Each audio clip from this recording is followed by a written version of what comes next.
everyone. Thanks for staying with us here on Go Local Live in the Navigant Credit Union Broadcast Center. I'm here with Jess Sullivan. She's owner and operator of Two Little Buns. Thank you so much for joining us. Thank you for having me. Yeah, I appreciate it. Are you guys based in Woonsocket?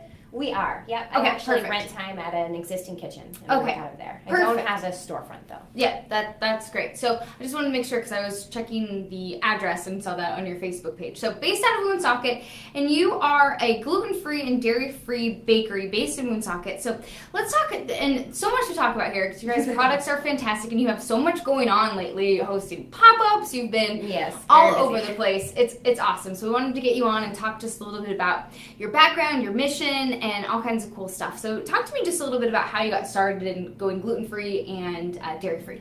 Well, actually, gluten and dairy-free started for me about 10 years ago. I was working with a doctor who specialized in functional medicine. So basically, they look at the entire body and everything that's going on in your day-to-day life to kind of discern what's happening and what might be wrong. And through working with him, I started to realize that so many different problems were diet-based. As soon as people started to clean up what they were eating, they were seeing a lot of improvements in certain things that they hadn't had, improvements in decades.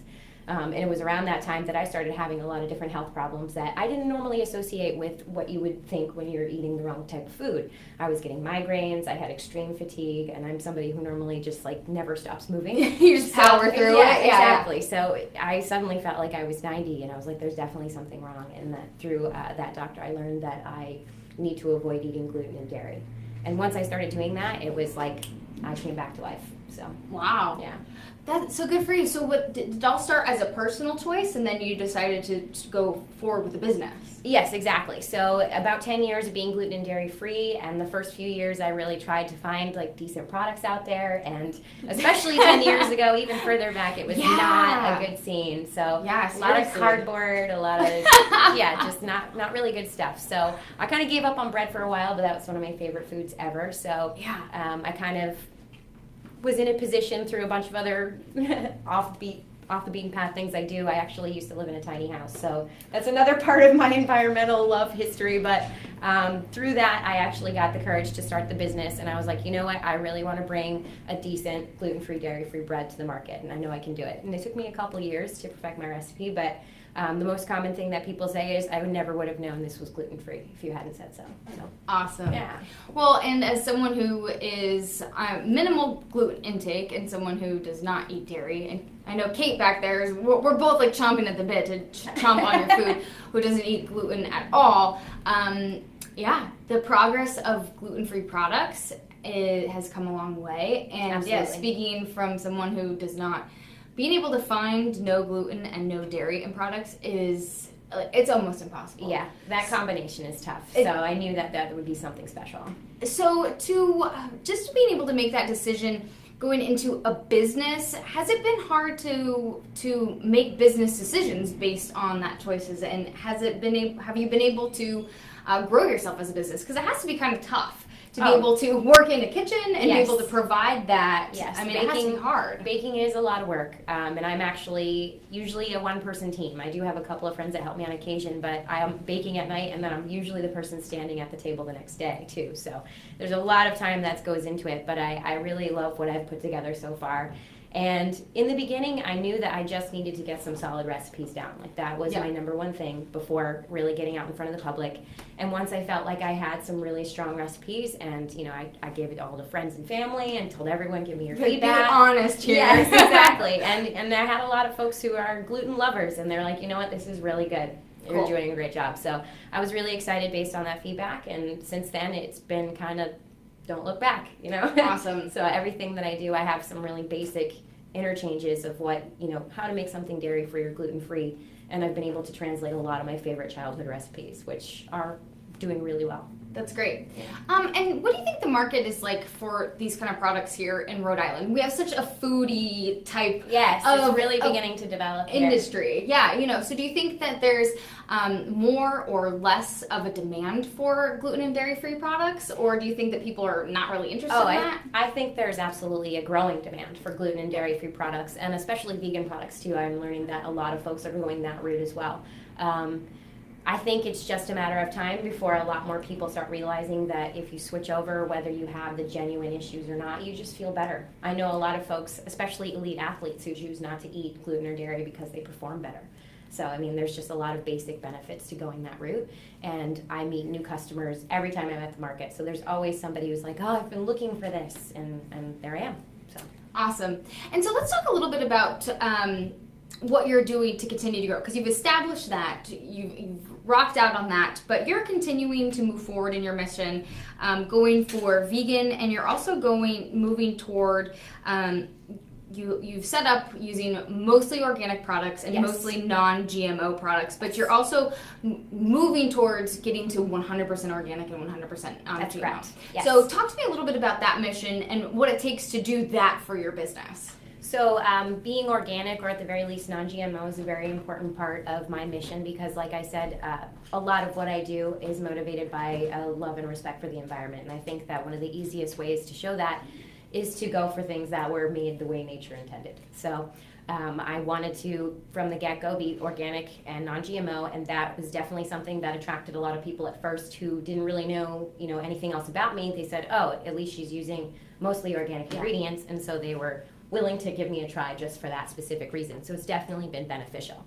I also really want to support local farmers and other local food producers. So you'll notice if you follow me online that I use a lot of different, even other local food producers like Chi Kitchen's kimchi. I use that in my calzones sometimes, and I always try to use local vegetables, like in my my calzone veggie medley. I get things from like Four Town Farms or Langwater or Blackbird, or I try to just kind of bounce around to all the different places so that when somebody walks up and says, oh, what is this? I can say exactly what's in there, and also point out that, hey, I got these foods 20 miles down the road. You don't have to go to a gigantic superstore where they've probably been shipped in from across the world. We don't really know where they're coming from, except for that sticker that's placed on it, and you're like, find out where that's coming People from. have to stick it somewhere else, And something that I thought was interesting, you said you really are an environment, kind of how that's making you stand apart. Sure. So I think that there's a lot of opportunity, especially within the food industry, to make improvements upon day-to-day practices that would really help with the environment. Food packaging waste is a gigantic part of the overall percentage of waste that we produce on a day-to-day basis, just globally. And some of that is difficult to avoid because a lot of it is based around health codes and things that need to be safe. So obviously it makes sense not to reuse certain components, or just going with something fresh and clean, like a nice new piece of plastic, is easier for people to get behind. But there's a lot of different ways that we can improve, and I think one of the first things that a lot of different places could start to do is compost their food scraps. So I know so many different food businesses where they just toss all the veggie peels and everything right into the garbage, when you could absolutely be putting that into a compost and kind of returning those bio-rich materials to the soil so they can then grow more food for us.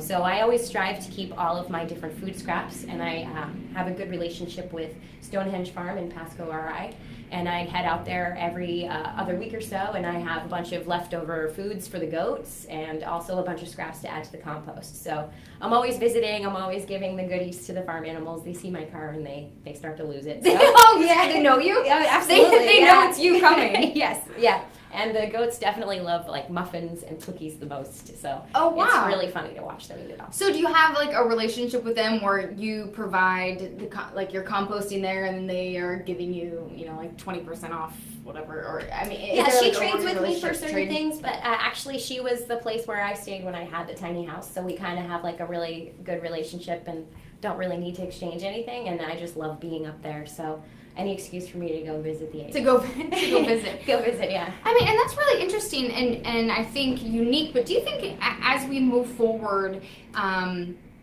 with the state of the environment that we're in, do you think this is kind of the standard that businesses need to set and should start setting, whether it's composting or having relationship with farms, having businesses and restaurants make working relationships with farms? Yeah, I think so, absolutely. I think and growers and fishermen and that kind of thing. I think it's important to keep those local networks alive. Yeah. The fact that so much of our food comes from thousands of miles away is something that, I would be bothered by, especially if there were some sort of fuel crisis or something else. Like, where does your food come from? It should be really close to where you are.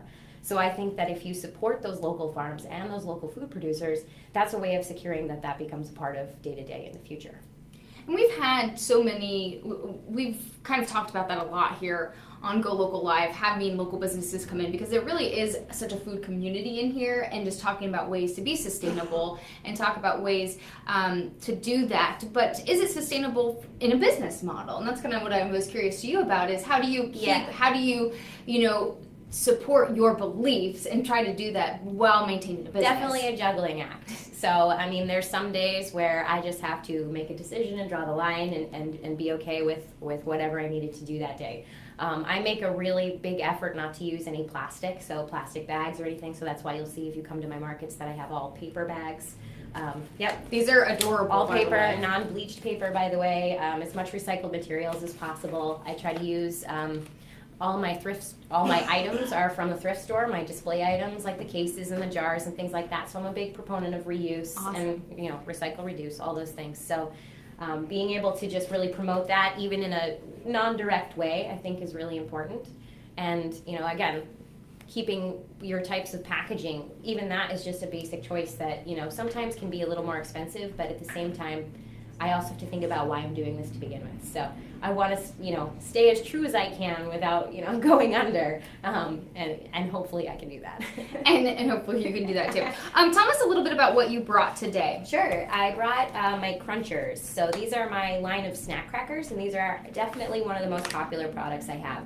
So I have 4 different flavors here. Most of them are savory because I'm a salty, savory gal. So I bake things, but I like the salty stuff.